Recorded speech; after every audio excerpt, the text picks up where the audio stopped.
Saudara kita yang terbaring di rumah sakit hari ini, sayup-sayup suara azan dari masjid rumah sakit masuk ke telinganya. Dia menonton di televisi acara live solat Jumat, tapi saat itu dia hanya mampu terbujur kaku. Ruhnya masih ada dalam jasad.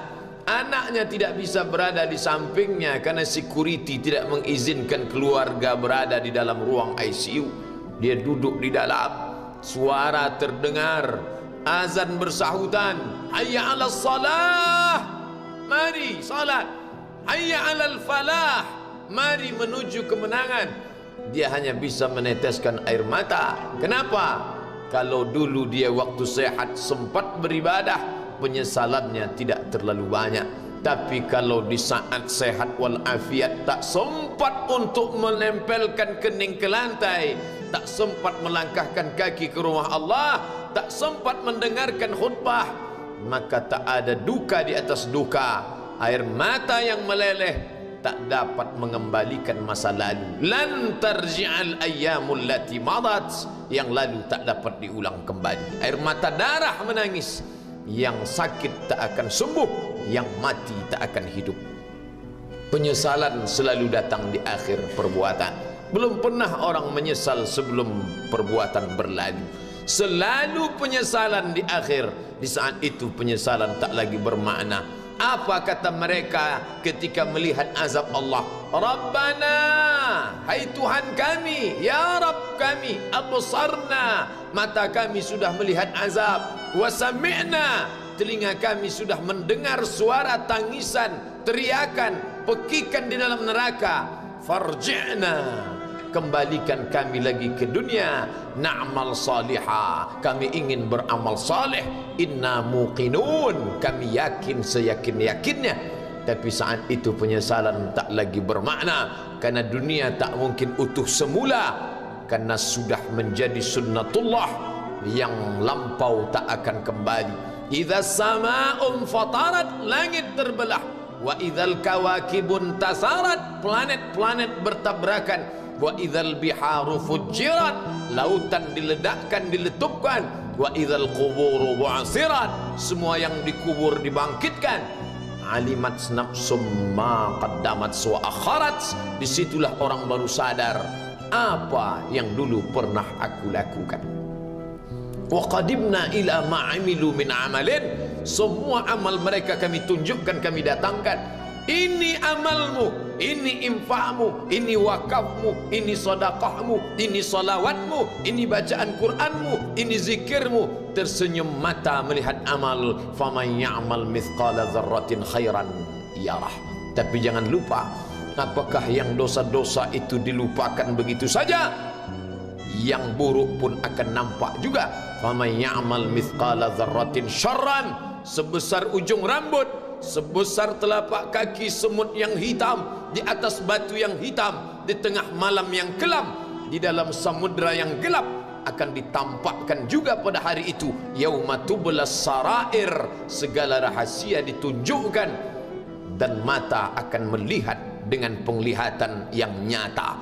Mulut tidak lagi bisa menjawab. Al-yauma nakhtimu ala afwahihim, hari itu mulut kami kunci, karena mulut itu yang dulu pandai mencari-cari alasan, bersilat lidah, maka hari itu lidah dikunci. Wa tukallimuna aydihim, tangan mereka kami buat bicara. Wa tashhadu arjuluhum, kaki bersaksi. Apa yang akan dibicarakan tangan, apa yang akan dipersaksikan kaki?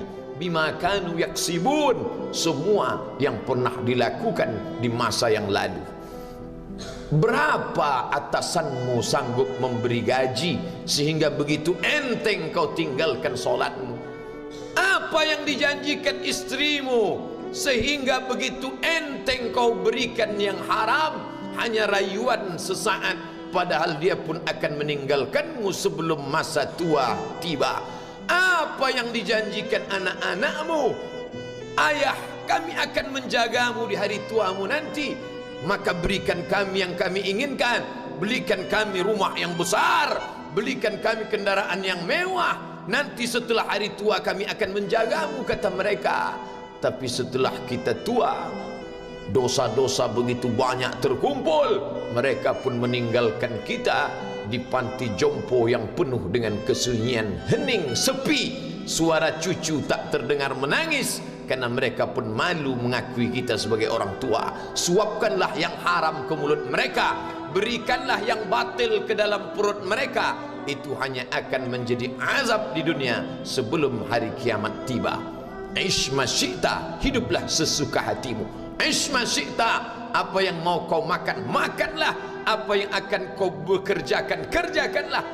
Fa innaka mayyit, tapi ingat, kau akan menjadi mayat, kau akan mati. Semua akan diminta pertanggungjawaban di hadapan Allah Subhanahu wa ta'ala. Hari ini orang boleh tertawa, hari ini orang boleh merasa dunia dia yang punya, tapi sampai masanya yang hijau akan berubah menguning, yang kuning akan mati, yang mati akan menjadi debu, yang debu ditiup angin hampa tak bermakna. Lalu apa yang akan dibawa menghadap Allah Subhanahu wa ta'ala? Amal saleh. Kalau pernahlah mulut itu membaca sepotong dua potong ayat sebelum berangkat bekerja, kalau sempatlah masuk ke kamar mandi mengambil air wudhu, solat sunat duha sebelum berangkat bekerja, kalau sempatlah ketika duduk dalam suasana santai membuka iPad lalu dibuka Quran digital sambil melihat beberapa ayat merenungkan maknanya, mengingat mati, kalau sempatlah mulut mengucapkan subhanallah wa bihamdihi subhanallahil azim, kalau sempatlah anak istri dibawa ke masjid iktikaf mendengarkan pengajian, kalau sempatlah beberapa persen dari pendapatan itu dilimpahkan ke rumah anak yatim panti jompo masjid, kalau sempatlah beberapa meter tanah dibeli untuk pembebasan mendirikan rumah Allah, kalau sempat memberikan beberapa karpet untuk rumah yang selalu ditinggalkan, kalau sempatlah membelikan beberapa kilo beras untuk yatim piatu dan panti jompo, itu yang akan menolong di hadapan Allah. Adapun rumah besar dengan beberapa semen, dengan beberapa busi yang banyak, semua akan menjadi tinggal kenangan. Mereka akan menjual, membagi-baginya. Tanah yang dulu harganya semeter 100.000 sekarang sudah menjadi 5 juta. Mereka akan bagi-bagi itu semua kepada ahli waris. Lalu kita hanya membawa 3 helai kain tipis yang tidak berjahit, dan itu semua menjadi milik orang. Kalau dulu mereka kita didik dengan pendidikan yang baik, di tengah malam mereka bangun menetes air matanya, lalu dia berdoa, Rabbighfirli wa liwalidayya warhamhuma kama rabbayani shaghira, seperti tetesan embun di tengah gurun Sahara yang panas. Kalau sempatlah mereka berdoa, Allahumma ighfir lahu warhamhu wa'afihi wa'fu anhu, maka mengalirlah air yang sejuk ke tenggorokan yang kering. Kalau sempatlah mereka membeli makanan, diundangnya anak yatim, diusapnya kepala, ya Allah, terimalah sedekahku ini untuk almarhum ayahku, almarhumah bundaku. Aku tak dapat membalas budi baik mereka, ya Allah, mereka sudah mendahului aku. Maka akan mengalirlah itu sebagai perlipur lara di tengah alam barzakh sementara kiamat tiba. Tapi kalau mereka hanya dididik dengan keduniawian, dididik dengan kemewahan, disumbat mereka dengan materi, tak pernah diingatkan pada mati. Ketika kita mati, mereka pun juga akan mati perasaan ingatannya. Paling celaka lagi, mereka mengingat kita dengan mengantarkan bunga, mereka mengingat kita dengan pakaian hitam, mereka mengingat kita dengan suara musik, mereka mengingat kita dengan memajang foto kita besar-besar di dalam rumah. Dan itu hanya menjadi penghalang rahmat Allah turun, tidak berkesan sedikit pun. Mereka sedang menyangka kalau dinyanyikanlah lagu kesenangan kita, terobat rindu hatinya. Kalau dipajangnya foto kita, dilingkarkannya karangan bunga, puas rindunya. Padahal itu tidak membuat pengaruh apapun kepada kita di alam barzakh. Maka sayang, buatlah sayang yang mengingatkan sesudah mati. Kalau rindu, buatlah kerinduan yang membuat dia akan tetap mengalir sebagai satu amal sesudah kematian. Idza matal insan, kalau manusia mati, inqata'a. Dulu rajin membaca Quran, berhenti. Dulu rajin salat tahajud, berhenti. Dulu rajin menghatamkan segala yang baik-baik, berhenti. Tapi ada yang tetap mengalir. Di antara yang mengalir itu adalah shadaqatun jariyah. Sempat membelikan beberapa bungkus nasi. Nampak orang tua di panti jompo menyuap nasi itu, menggeletar tangan mereka karena usia lanjut, menetes air mata. Kita bukan sedang melihat orang tua, kita bukan sedang melihat orang lain. Saat itu kita sedang melihat potret diri kita 30 tahun yang akan datang. Di mana aku 30 tahun akan datang? Surga, kenikmatan yang luar biasa, tapi dia tidak akan dimasuki oleh orang yang biasa-biasa. Solat biasa, baca Quran biasa, zikir biasa, untuk mendapatkan yang luar biasa, maka itu bukan perimbangan ibadah yang fair.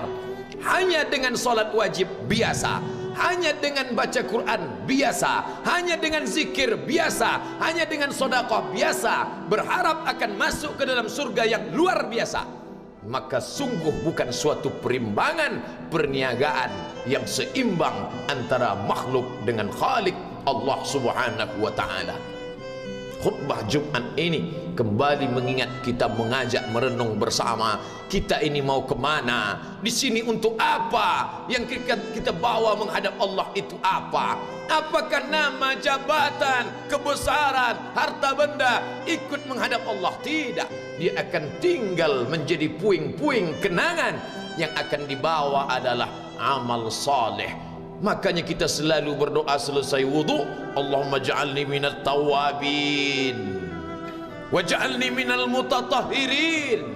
Ditutup dengan waj'alni min ibadikas salihin, karena orang yang saleh lah yang selamat dari kerugian, yang lain rugi. Innal insan, semua manusia lafi khusrin, rugi. Yang kaya rugi, yang punya kuasa rugi, yang ganteng rugi, yang punya anak rugi, yang punya istri rugi.